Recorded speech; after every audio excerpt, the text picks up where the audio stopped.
Assalamualaikum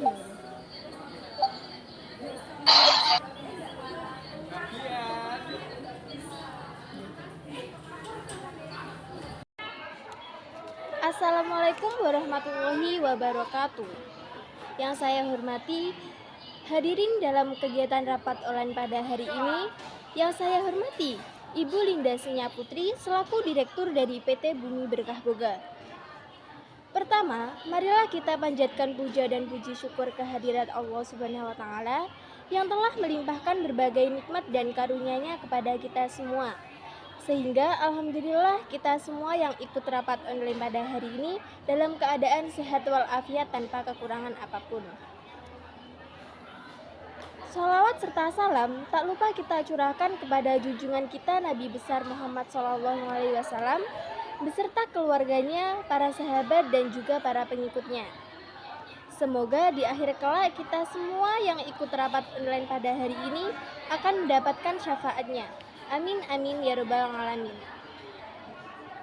Untuk mempersingkat waktu, izinkan saya Hilga Alidia Putri selaku pembawa acara sekaligus sekretaris akan membacakan susunan acara pada hari ini.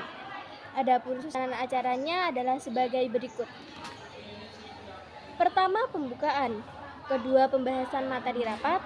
Ketiga, sesi tanya jawab dan sanggahan. Keempat, pembacaan notula. Kelima, doa dan penutup. Itulah susunan acara yang akan kita laksanakan pada hari ini. Langsung saja untuk acara yang pertama, yaitu pembukaan. Marilah kita buka acara pada hari ini dengan membaca doa menurut agama dan kepercayaan masing-masing. Berdoa mulai.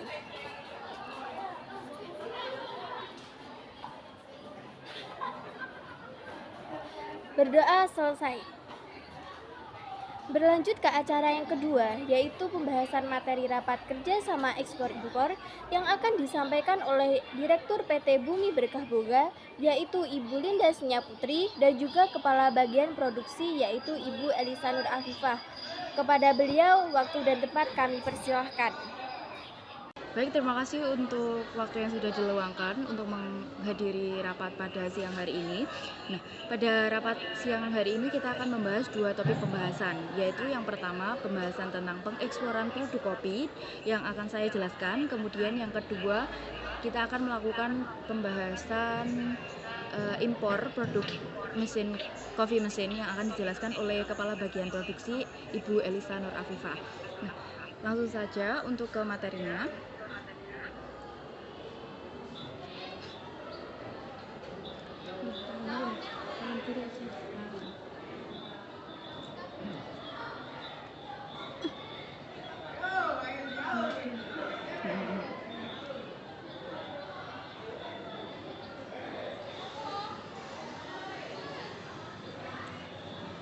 Nah, oke.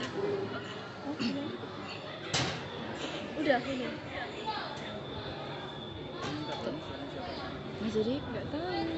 Nah, jadi untuk topik yang pertama akan saya jelaskan yaitu tentang pengeksporan produk kopi, di mana produk kopi yang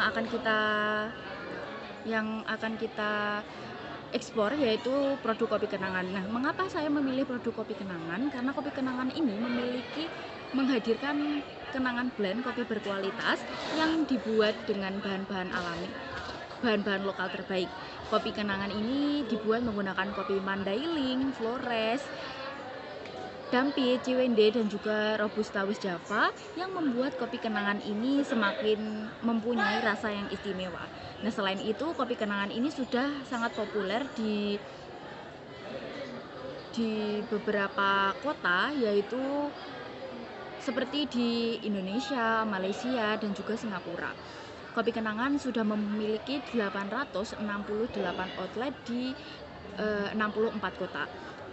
Nah, kemudian yang kedua, tujuan saya untuk mengekspor produk kopi ke wilayah Jerman yaitu untuk memperluas jangkauan pasar kopi kenangan. Nah, perlu kita ketahui bahwa kopi kenangan ini memang sudah masuk ke pasaran-pasaran wilayah Asia seperti Indonesia, Malaysia, Singapura, Jepang, Korea, dan masih banyak lagi. Namun kopi kenangan ini belum masuk ke pasaran wilayah-wilayah Eropa. Jadi Saya berencana untuk mengekspor kopi kenangan ke negara dengan tingkat konsumsi kopi terbesar ketiga di dunia, yaitu Jerman. Apakah dapat dipahami?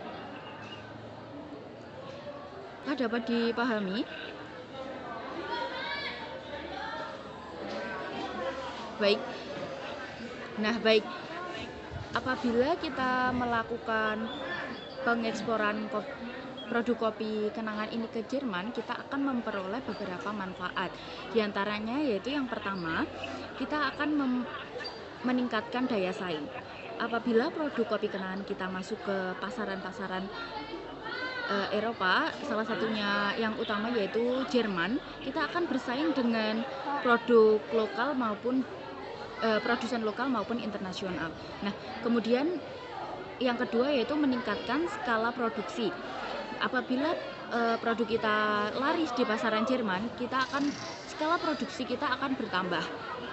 Nah, meningkatnya skala produksi ini akan meningkatkan keuntungan bisnis, di mana semakin banyak produk yang terjual, maka akan semakin banyak pula keuntungan bisnis yang akan kita peroleh. Kemudian yang keempat, akan meningkatkan hubungan kerjasama internasional. Nah, apabila kerjasama internasional kita terjalin dengan baik, maka citra perusahaan kita juga akan baik pula. Kemudian permasalahan yang timbul, pengeksporan kopi yang kita lakukan ini akan tidak mungkin berjalan lurus-lurus saja. Pasti ada masalah-masalah yang akan timbul ke depannya. Prediksi saya, masalah yang timbul itu ada 3, seperti yang sudah saya tampilkan itu. Permasalahan yang timbul yang pertama, ketidakstabilan mata uang. Ketika kita melakukan pengeksporan ke negara Jerman, mata uang kita dengan negara Jerman itu berbeda. Maka nilai mata uang itu juga akan berbeda.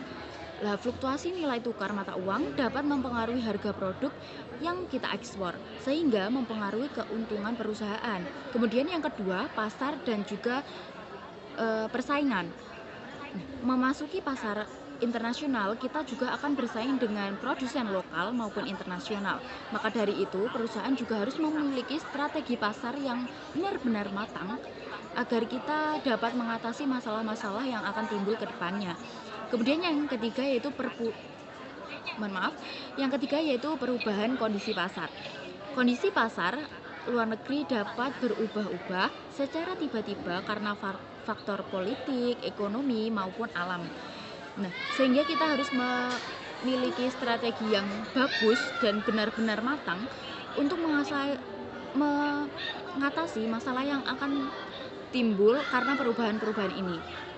Apabila pengeksporan kopi kenangan ini menimbulkan masalah yang sudah saya sebutkan tadi, nah, kita akan melakukan diversifikasi impor dengan mengekspor kopi kenangan dengan ukuran dan juga rasa yang berbeda. Misalnya, kopi kenangan dengan kemasan 800 ml untuk variasi Robusta. Kemudian kita juga dapat membuat kopi kenangan dengan inovasi terbaru, yaitu kopi kenangan kapsul. Kemudian biaya transportasi. Untuk biaya transportasi ke Jerman, kita menggunakan kontainer 40 feet, di mana kontainer 40 feet ini memiliki kapasitas sebesar 27 ton yang kita perlu biaya sekitar 60 juta rupiah. Nah, satu kontainer ini dapat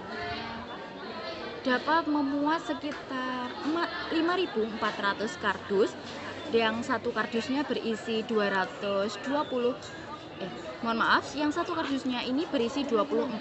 botol kopi kenangan dengan ukuran 220 ml per botolnya.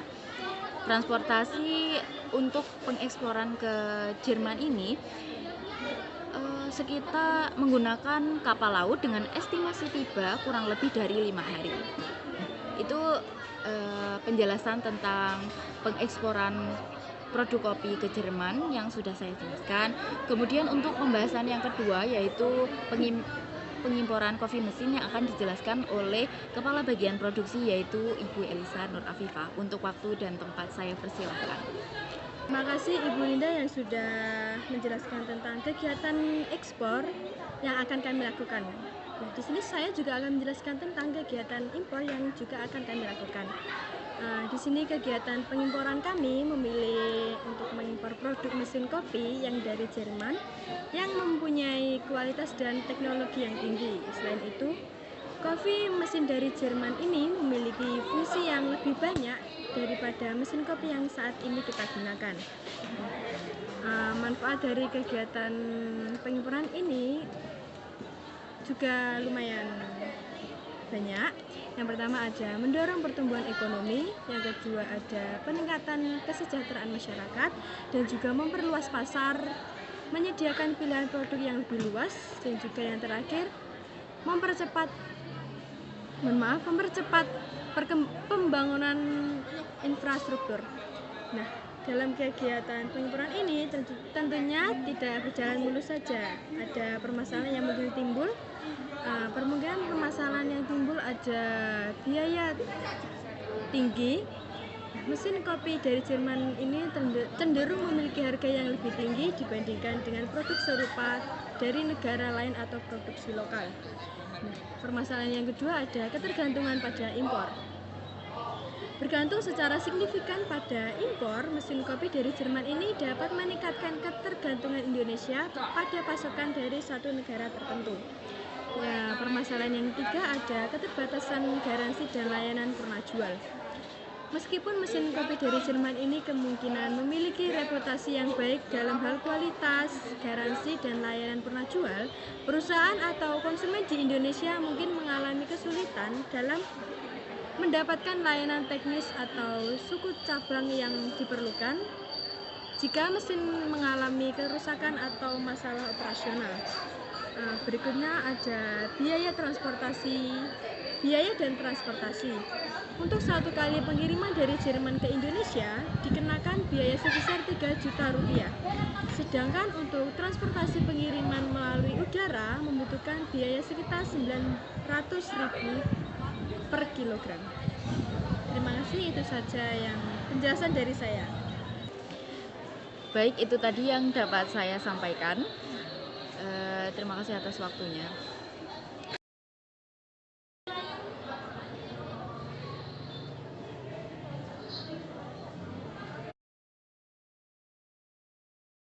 Baik, terima kasih kepada Ibu Linda Senya Putri dan juga Ibu Alisa Nur Afifah. Itulah materi kerjasama ekspor impor yang sudah disampaikan oleh Ibu Linda Senya Putri dan juga Ibu Alisa Nur Afifah. Menginjak acara yang selanjutnya yaitu sesi tanya jawab dan sanggahan. Jika ada pertanyaan ataupun usulan, saya selaku pembawa acara mempersilahkan untuk menyampaikan saran dan usulnya. Terima kasih. Izin bertanya.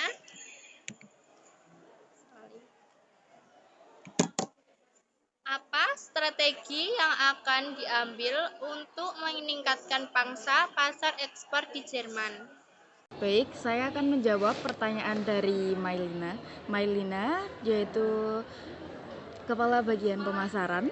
Jadi untuk meningkatkan pangsa pasar ekspor di negara tertentu akan tergantung pada berbagai faktor, termasuk karakteristik pasar, produk atau layanan yang ditawarkan, dan keadaan ekonomi global. Nah, untuk meningkatkan pangsa pasar ekspor di Jerman ini, kita harus memahami analisis pasar. Nah, bagaimana kita dapat melakukan analisis pasar ini? Kita dapat melakukan analisis mendalam tentang pasar target, termasuk tren konsumen, preferensi, kebiasaan pembelian, pesaing, dan regulasi perdagangan. Nah, ini akan membantu memahami permintaan pasar dan bagaimana produk atau layanan yang kita berikan bisa memenuhi kebutuhan atau keinginan dari konsumen. Selain itu, kita juga dapat melakukan pemasaran yang tepat sasaran dengan melakukan kampanye iklan lokal, promosi, dan kehadiran online yang disesuaikan dengan preferensi konsumen lokal di sana, sehingga produk yang akan kita ekspor ini dengan cepat dapat diketahui oleh masyarakat lokal. Saya pikir itu saja yang kita dapat lakukan untuk meningkatkan pangsa pasar ekspor di Jerman ini. Terima kasih. Terima kasih, Ibu Linda. Namun kalau kita melakukan analisis pasar terlebih dahulu, bukannya kita akan memakan banyak waktu? Terima kasih. Baik, terima kasih pertanyaannya untuk Ibu Gadis, Kepala Bagian Administrasi Keuangan. Oke, jadi untuk melakukan analisis pasar, agar produk kita, analisis pasar ini digunakan untuk mengetahui minat masyarakat lokal terhadap produk kita. Agar produk kita sesuai dengan minat masyarakat lokal, kita harus melakukan analisis pasar, di mana analisis ini akan mengetahui minat masyarakat lokal seperti rasa yang diinginkan, pahit atau tidaknya kopi kita, dan lain-lain sebagainya. Jika kita tidak melakukan analisis pasar atau hanya menjual suatu produk tertentu, kita mungkin barang yang kita jual tidak akan bertahan lama atau hanya dalam pekan-pekan tertentu saja, tidak berjalan dengan lama. Menurut saya itu, dan itu akan membuat perusahaan kita mendapatkan kerugian yang sangat besar. Itu saja, terima kasih. Izin bertanya, bagaimana kita dapat meningkatkan daya saing produk ekspor kita di pasar internasional? Terima kasih. Nah, baik, saya akan menjawab terkait pertanyaan dari Ika Desi, Kepala Bagian Teknologi dan Informasi. Nah, untuk meningkatkan daya saing produk ekspor di pasar internasional, beberapa strategi yang dapat kita lakukan antara lain dengan inovasi produk, peningkatan kualitas produk, efisiensi produk, pemasaran yang efektif, dan juga penyesuaian harga. Dimana selain itu kita juga dapat melakukan jaringan distribusi yang kuat dan memahami kebutuhan pasar. Dengan mengimplementasikan sistem-sistem tersebut, perusahaan dapat meningkatkan daya saing produk ekspornya di pasar internasional dan juga memperluas pangsa pasar mereka. Terima kasih. Lalu bagaimana kita bisa mengimplementasikan efisiensi produksi, sedangkan kita membutuhkan waktu yang lebih lama daripada pengeksporan produk ke wilayah Asia? Terima kasih. Menjawab pertanyaan dari Ibu Resti, Kepala Bagian Layanan Penjualan. Nah, untuk masalah efisiensi produk, kita dapat membangun gudang penyimpanan di sana, dan gudang penyimpanan itu kita gunakan untuk menyimpan produk-produk kita dalam skala besar atau jumlah besar, sehingga kita tidak mungkin kehabisan produk kita yang ada di sana. Kita juga akan berkoordinasi dengan pihak-pihak yang berada di Jerman untuk mengetahui berapa jumlah stok produk kita, bagaimana pemasaran produk kita berjalan baik atau tidak di sana. Jadi kita melakukan koordinasi dengan pihak Jerman agar efisiensi produk kita ini dapat tercapai. Saya rasa itu saja. Terima kasih. Mohon maaf Ibu Elisa, saya izin memberikan usulan. Bagaimana kalau kita mengimpor kopi mesin dari Jepang saja? Kualitas kopi mesin di Jepang juga tidak kalah dari kopi mesin buatan Jerman. Selain itu, kalau dipikir-pikir, wilayah Jepang lebih dekat dari wilayah kita, sehingga biaya yang dikeluarkan tidaklah banyak. Terima kasih. Terima kasih usulan dari Ibu Erina, Kepala Bagian Cabang. Memang benar bahwa Jepang dikenal dengan standar kualitas yang tinggi dalam berbagai industri termasuk teknologi. Selain itu, mempertimbangkan geografis seperti jarak yang lebih dekat juga dapat memberikan keuntungan dalam hal pengiriman dan distribusi. Namun, kopi mesin buatan Jerman yang sudah saya sampaikan tadi memiliki beberapa fungsi yang memang kita perlukan untuk produksi kopi kenangan kita, seperti pembuatan foam susu, tongkat uap otomatis, penyimpanan cangkir yang dapat dipanaskan, persiapan kopi dan air panas secara paralel yang sekaligus ada di kopi mesin dari Jerman ini, sehingga kita tidak perlu mengeluarkan uang lagi untuk membeli alat lainnya.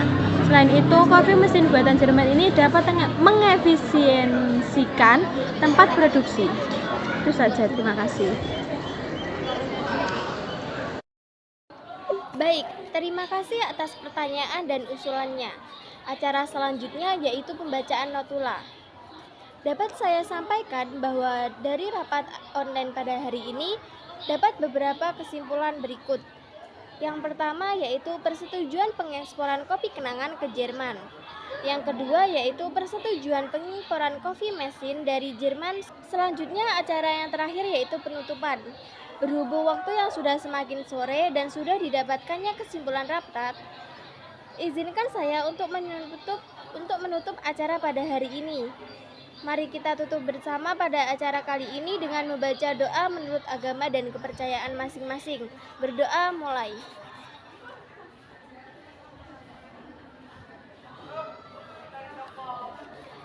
Berdoa selesai. Alhamdulillah, acara demi acara telah selesai. Saya selaku pembawa acara rapat online kerja dalam rangka pembahasan kerjasama ekspor impor mengucapkan terima kasih kepada semua peserta rapat pada hari ini. Saya mohon maaf yang sebesar-besarnya apabila perkataan saya kurang berkenan di hati Bapak atau Ibu dan seluruh staf-staf para kerja. Akhir kata, wassalamualaikum warahmatullahi wabarakatuh.